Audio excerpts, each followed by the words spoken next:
today we're going to be talking about how you can troubleshoot your network issues on your computer. Right, for example, if you have an issue with your computer, probably you are having issues with getting access to the internet, or there's something that you know is particularly wrong with your laptop or your computer, there's a way you can actually fix that without having to resort to calling an engineer to help you do that. And it is quite straightforward and very easy. Well, the first thing that you need to do is to go to command prompt. And how do you get there? You can just come to this place and go to CMD, and then you click command prompt, and then you get to open this interface. All right, the first thing that you need to do to check whether you have access to the internet is by typing ping 8.8.8.8 spacebar dash t. All right, you can see that it's replying. All right, this is a Google DNS. It actually tells you that you have access to the internet, or you can actually use a ping 1.1.1.1 and press enter. I can see that you can have access to the internet, or you can go to you press Control C to stop. You can press ping 9.9.9.9. All right, then dash T. All right, these are telling me that actually I have access to the internet, and of course, these are some of the signs that I can actually have I have access to the internet and I can browse. All right, but if you do not see a reply like this, then you probably have some issues.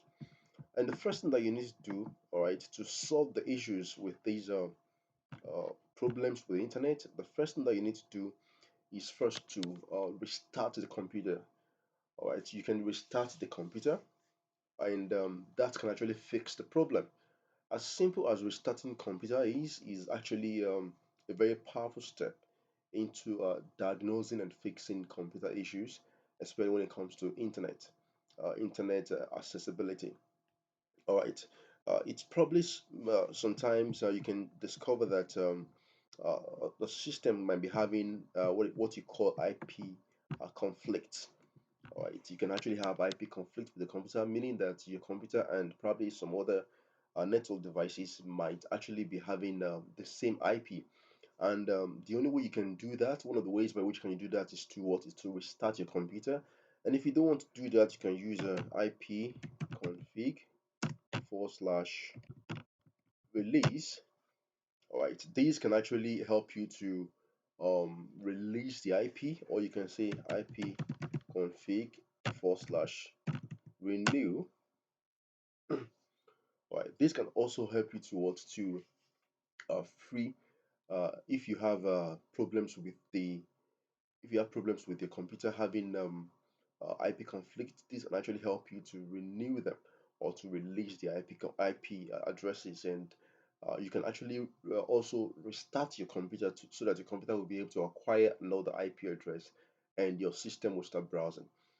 Unfortunately, if this does not actually work for you, right, and you've restarted your system and your system doesn't still uh, is not actually still browsing, another thing that you can do is to go to Windows Windows Update. All right, you can go to Windows Update. You can check for update. Okay, you can check for update of your Windows. All right, you can see that my system was what my computer is up to date.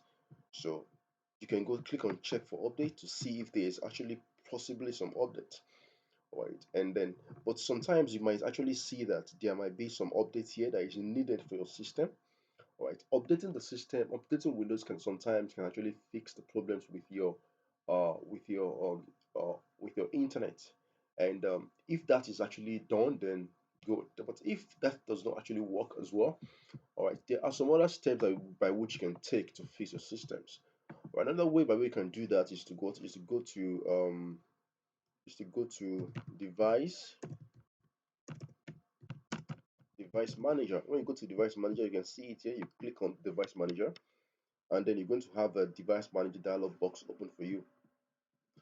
For some of you that might actually have issues with maybe the wireless driver, All right. Sometimes when you come to this place, device manager, this is a wireless driver. This is you can see it here, Realtek RTL PCI, and of course you can see here, these are the wireless drivers that you have on your system. All right, you have the virtual Ethernet, but these might not actually be on your computer. All right, so this is the wireless. Sometimes you might see something that looks like a yellow box here. All right, when you see a yellow box here, and you see a yellow triangle, it means that the driver might actually have some issues. All right, and another way, a way by which you can do that. All right, for example, this is my wireless card. All right, I can go there and I can what I can, or if you have a wire, if you have a triangle yellow box here, you can right click it and go to uninstall device, and then you go to uninstall. All right, that is if you have a yellow uh, triangle there. After we have all installed it, you can see that I actually have been disconnected from the internet. You can see no internet connection. After you have done that, then you now go to action and you go to scan for hardware changes. Alright, so when you scan for hardware changes, it's going to reinstall the driver back and possibly fix the problem with your internet issues. And then you can see here that it has actually been promptly installed. Alright, and I believe that these can actually go to a large extent to fix. You can see that I can have my wireless is actually enabled back. Alright, so these are the things that we can do. Of course, if you have a problem also, you can actually see that there might be some problems here, alright, with some of the devices. It's not here, but you can see if you can actually notice any yellow triangle, alright, you can just click on it.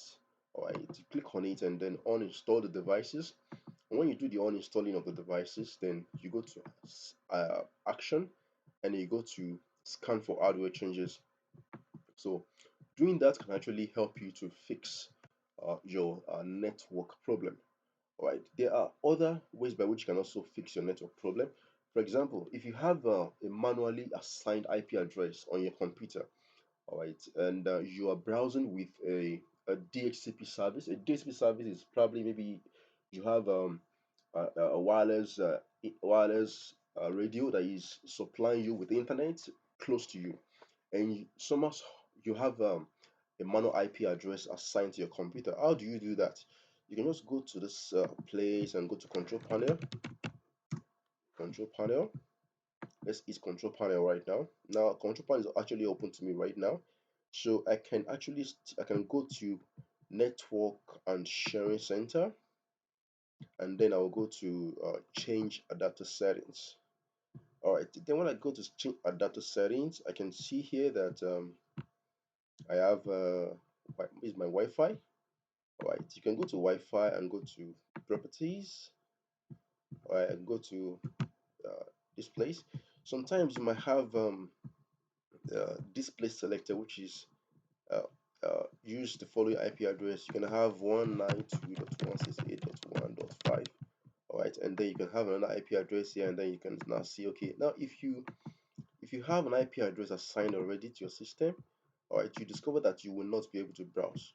So the only way you can do that is to go to click on obtain an IP address automatically and click on this place, then you go to OK and you go to OK. All right, so you can actually discover that you will be able to connect with your Wi-Fi. All right, you can see that we will be able to connect with it. This actually is asking me for IP address, so I'm going to input the password very soon. So also if you depends on what you are using, if you're using Wi-Fi or if you're using cable. If you're using cable, and you can also check to see if you have an IP address assigned to your computer. You can go to this place. If you have an IP address assigned, you will see something like this: 192.168.1.5. All right, dot 50 dot 1 dot 5, and then you can have also default gateway 192.1 dot dot 168 dot 1.1.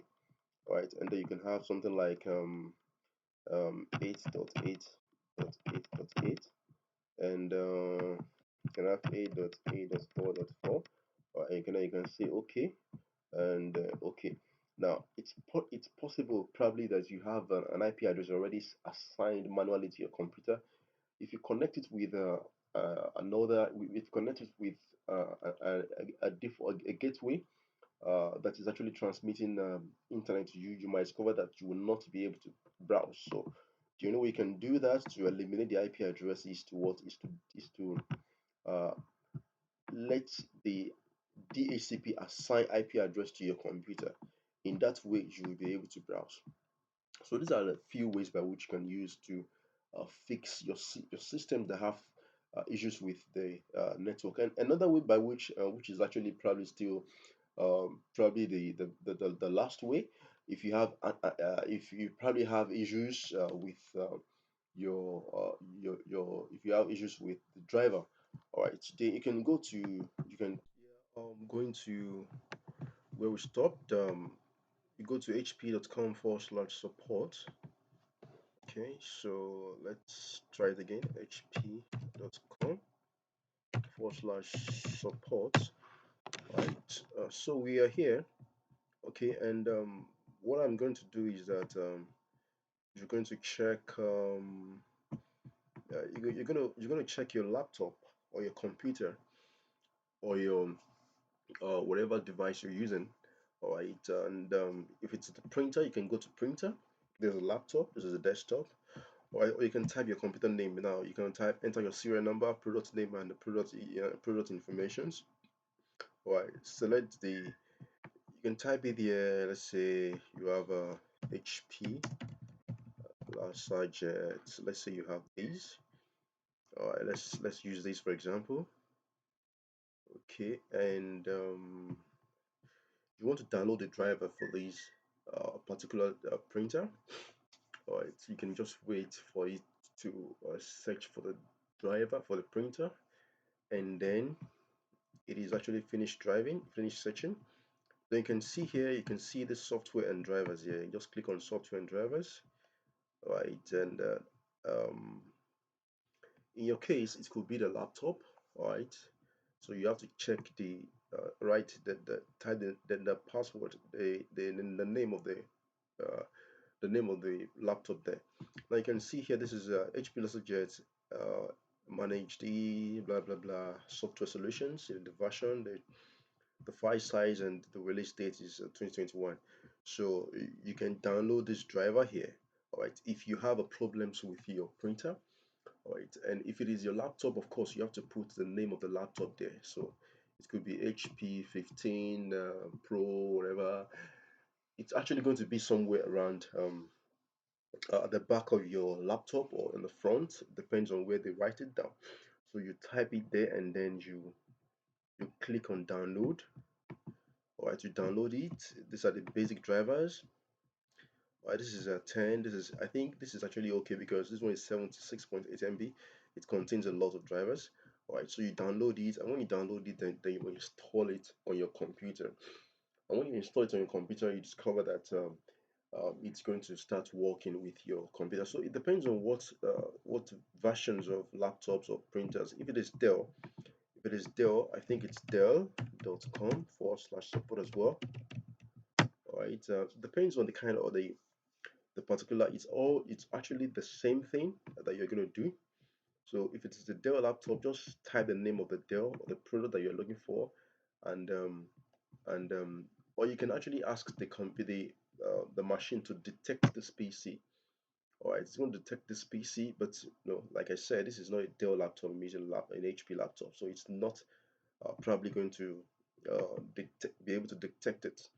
So if you're using an HP, or if you're using a Dell, or if you're using whatever laptop versions you're using, Toshiba, Acer, or any other products, you can just go to the support and allow the support to detect it. After you detected it, then you can go and you can search, identify, and then you can tell the computer to help you detect the fault. All right, or you can just download the drivers and install it. So, and I believe that you will be able to rectify or resolve the issues promptly as soon as possible. And these are actually going to be possible if the problems with your computer has to do with software issues. Now, there are some times that you might have issues with the hardware. Let's say your network card is faulty. If you have a faulty network card, then you need to take it to the nearest repair center for them to be able to change the network card for you. All right, so these are the things that might actually be the problem. Or if you have a damage with your NIC, with your network interface, then you need to actually go to promptly get it fixed. So if you have any questions, you can drop it in the comment section, like and subscribe. And thank you for watching.